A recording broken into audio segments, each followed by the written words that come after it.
I go to Mass on Sundays and holidays. The chateau supports your work and charities. My brother has spent a fortune renovating the church. All of this is true, and I thank you, my lady. However, you lack a regular sacramental life, and although you say your own office with your servant every day, I sense an austere, narrow piety, which has been hardened under the rigorous influences of Jansenism. This video ought to shake many Catholics out of their spiritual comfort zones, especially those who have settled into the belief that simply giving to charity or staying active in social justice causes is the full extent of Christian discipleship.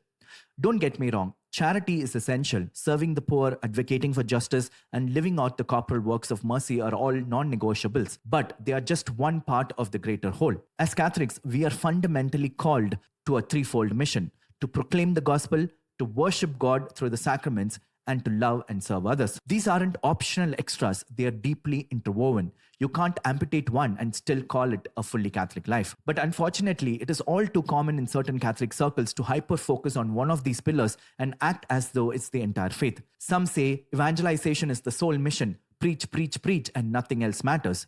Others dive deep into liturgy and personal piety, closing themselves off from the world and its needs. And then there are those who are convinced that social justice alone fulfills the gospel mandate, as if feeding the hungry can somehow replace preaching Christ crucified and risen. But Catholicism isn't a menu where you pick your favorite item. It's not either or, it's always both and. You can't trade the Eucharist for activism or replace the gospel with good vibes. To live the Catholic faith authentically means holding these three missions together: proclaiming Christ with boldness, worshipping Him with reverence, and serving Him in the poor with love. Anything less is an incomplete gospel, and a church that lives out only part of her identity ends up becoming a shadow of what she was meant to be.